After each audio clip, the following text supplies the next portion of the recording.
এবারও মাধ্যমিক স্তরের পাঠ্য বই যথাসময়ে শিক্ষার্থীদের হাতে পৌঁছানো নিয়ে তৈরি হয়েছে অনিশ্চয়তা। অভ্যন্তরীণ নানা জটিলতায় কার্যাদেশ বিলম্ব হওয়ায় এমন আশঙ্কা দেখা দিয়েছে।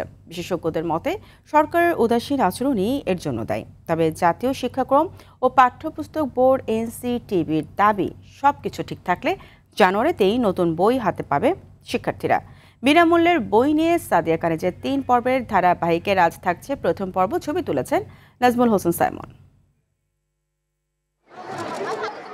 ২০১০ সাল থেকে প্রতি বছর পহেলা জানুয়ারি শিক্ষার্থীদের মাঝে বিনামূল্যে পাঠ্য বই বিতরণ করে আসছে সরকার। তবে চলতি শিক্ষাবর্ষে সব শিক্ষার্থীর হাতে যথাসময়ে বই পৌঁছায়নি।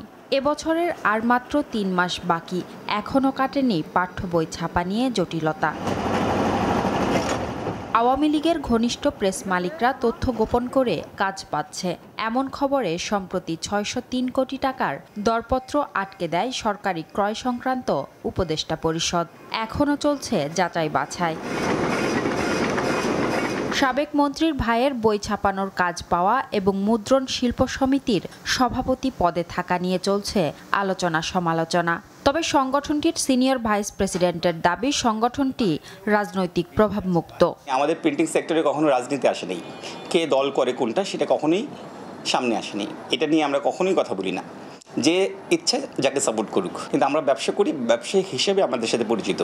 কে আওয়ামী লীগ করলো, কে জামাত করলো, কে বিএনপি করলো, সেটা আমাদের মুখ্য বিষয় না। এনসিটিবির নির্দেশ না পাওয়ায় এখনও বেশিরভাগ মুদ্রণ প্রতিষ্ঠান বই ছাপানোর কাজ শুরু করতে পারেনি। ছাপা বন্ধ থাকায় মাতুয়াইলের বেশিরভাগ মুদ্রণ কারখানার কর্মীরা অলস সময় পার করছে।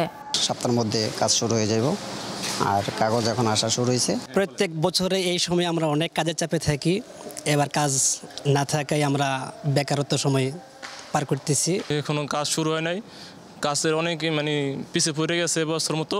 এমন পরিস্থিতির জন্য সমন্বয়হীনতা আর উদাসীনতাকেই দুষছেন বিশেষজ্ঞরা। এটা আপনি কিভাবে আশা করেন যথাসময়ে কোয়ালিটি বই পাবে? আমরা কি সেই পরিমাণে ইনপুট দিয়েছি, সেই পরিমাণে কাজ করেছি, সেই পরিমাণে প্রিপারেশন নিয়েছি? আপনি পড়াশোনা করলেন না ঠিকমতো, আপনি পরীক্ষায় ভালো ফলাফল কীভাবে আশা করেন? তো এই যে গভর্নমেন্ট যে কাজগুলো করেছে, যে ইনিশিয়েটিভগুলো নিয়েছে, এই ইনিশিয়েটিভগুলো মোটেই যথাযথ এবং পর্যাপ্ত ছিল না। তবে এনসিটিবির দাবি, এবার বিলম্ব হবার সম্ভাবনা নেই। জানুয়ারিতেই সব বই সরবরাহ করবে সরকার।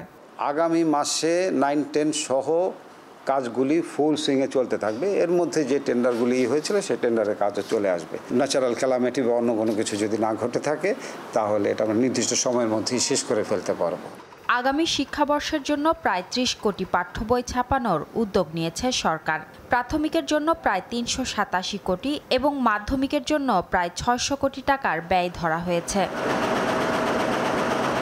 সাদিয়া কানিজ, RTV, ঢাকা।